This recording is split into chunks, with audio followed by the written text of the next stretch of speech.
Bismillahirrahmanirrahim. Assalamualaikum warahmatullahi wabarakatuh. Perkenalkan, nama saya Rizky Rahmayanti dari S2 Pendidikan Dasar 2021.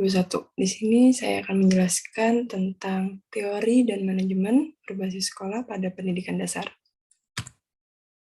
Yang pertama, di sini saya ingin menyampaikan ada pengertian manajemen berbasis sekolah.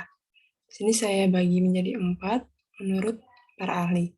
Yang pertama adalah menurut Morgan. Istilah manajemen berbasis sekolah merupakan terjemahan dari School-Based Management. Dan kedua, ada menurut Meidi bahwa model manajemen yang memberikan otonomi lebih besar kepada sekolah dan mendorong pengambilan keputusan partisipatif yang melibatkan secara langsung semua warga sekolah.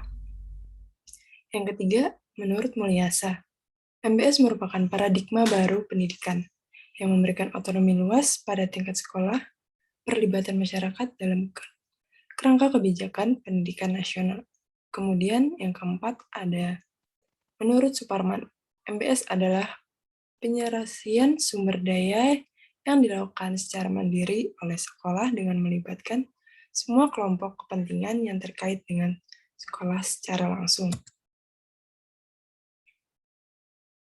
Dari beberapa definisi tersebut, dapat diambil kesimpulan bahwa MBS merupakan model penyelenggaraan pendidikan yang memberikan keleluasaan kepada sekolah untuk menyusun dan melaksanakan program pendidikan di sekolah sesuai dengan kebutuhannya, melalui pemberdayaan sumber-sumber daya yang ada, termasuk partisipasi dari masyarakat, sehingga lebih mencerminkan adanya upaya peningkatan pemberian pelayanan penyelenggaraan pendidikan secara demokratis, transparan, dan akuntabel. Yang kedua yaitu fungsi manajemen berbasis sekolah. Manajemen berbasis sekolah memberikan kebebasan dan kekuasaan yang besar kepada sekolah, disertai seperangkat tanggung jawab dengan adanya otonomi yang memberikan tanggung jawab pengelolaan sumber daya dan pengembangan strategi. Manajemen berbasis sekolah sesuai dengan kondisi setempat, sekolah dapat lebih meningkatkan kesejahteraan guru sehingga dapat lebih berkonsentrasi pada tugas. Adapun fungsi manajemen berbasis sekolah membawa dampak positif bagi sekolah. Antara lain, yang pertama, sekolah lebih mengetahui kekuatan, kelemahan, serta peluang dan ancaman bagi sekolah yang bersangkutan. Kedua, sekolah lebih mengetahui kebutuhan skala prioritas.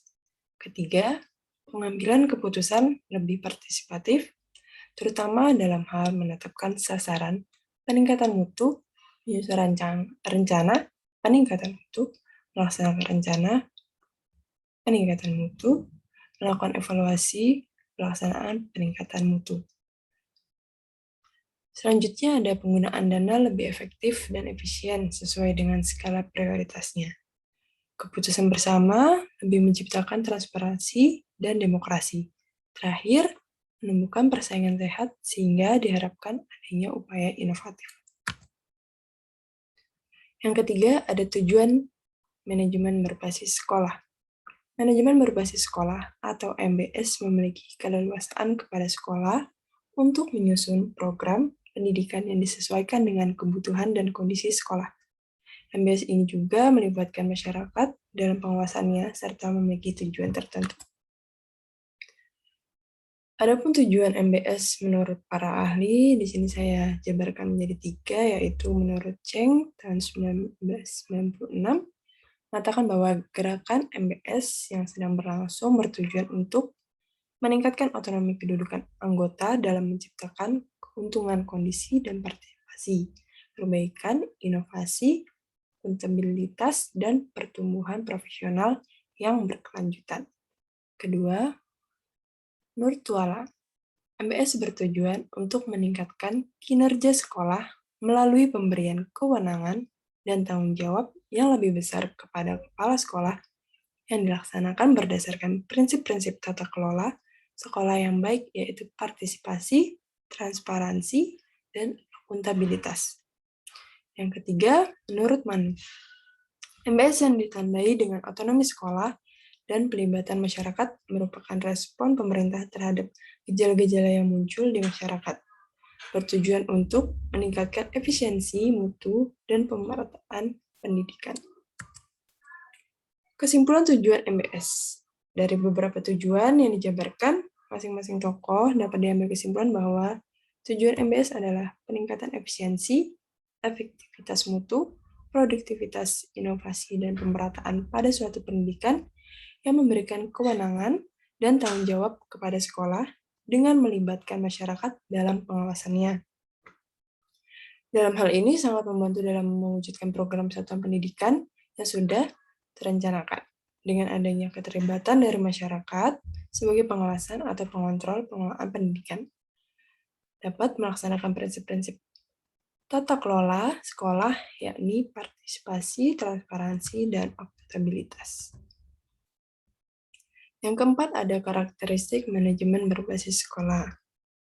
Karakteristik yang perlu dipahami oleh sekolah yang hendak menerapkannya, dengan kata lain, jika sekolah ingin sukses dalam menerapkannya, sejumlah karakter perlu dimiliki.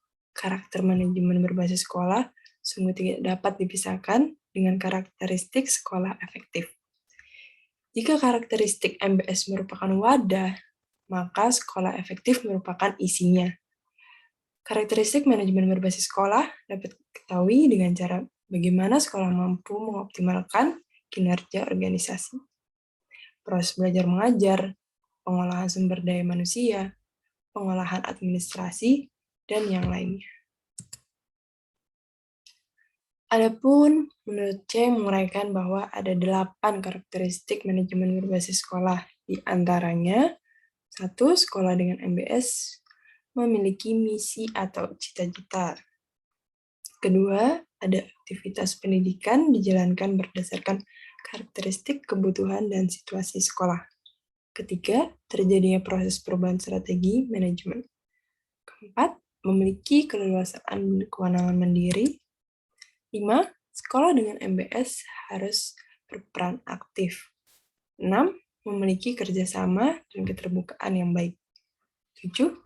Kualitas administrator sekolah dengan MBS harus mumpuni. Dan terakhir, sekolah memiliki nilai efektivitas yang tinggi. Adapun komponen manajemen berbasis sekolah. Setiap satuan pendidikan perlu memperhatikan komponen-komponen MBS. Dalam penerapan MBS, beberapa komponen sekolah yang perlu dikelola yaitu kurikulum dan program pengajaran, tenaga kependidikan, kemuritan, sarana dan prasarana pendidikan, dan pengelolaan hubungan sekolah dan orang tua atau wali murid. Berikut ini penjabarannya, yaitu yang pertama ada kurikulum dan program pengajaran, kedua manajemen tenaga kependidikan, ketiga manajemen kesiswaan, keempat manajemen keuangan, 5 manajemen sarana dan prasarana pendidikan, 6 manajemen pengelolaan hubungan masyarakat, dan ketujuh adalah manajemen layanan khusus. Adapun model dari MBS. Model MBS berikut pada dasarnya ditampilkan menurut pendekatan sistem berpikir sistem, yaitu output proses input. Urutan ini dipilih dengan alasan bahwa setiap kegiatan sekolah akan dilakukan, termasuk kegiatan melakukan analisis SWOT, strength, weakness, opportunity, and threat.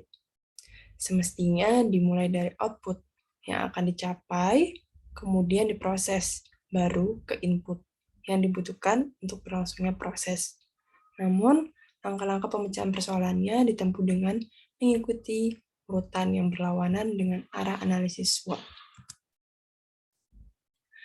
Karena MBS telah merupakan jiwa dan semangat sekolah, maka setiap penjelasan berikut telah menginklusifkan otonomi dan partisipasi ke dalamnya. Meskipun tanpa penyebutan istilah, otonomi dan partisipasi, artinya setiap pembahasan butir-butir berikut selalu dijiwai oleh otonomi dan partisipasi dalam mengambil keputusan sekolah. Secara ringkas, MBS dapat diuraikan seperti berikut. Yang pertama ada efektivitas, kualitas, serta produktivitas.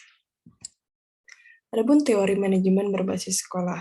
Yang pertama itu ada prinsip ekuivalitas, yaitu prinsip ini didasarkan pada teori manajemen modern yang berasumsi bahwa terdapat beberapa cara yang berbeda untuk tercapainya beberapa tujuan. Kedua, prinsip desentralisasi. Prinsip ini sejalan dengan prinsip pemerataan.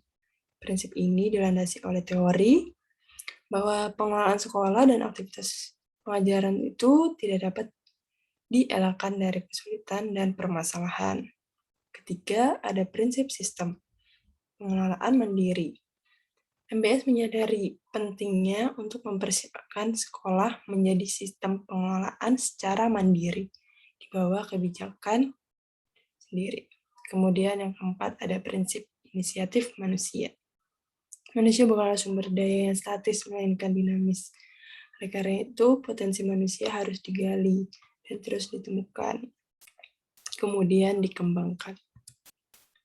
Kedelapan, terakhir yaitu praktik manajemen berbasis sekolah. Model MBS di Indonesia disebut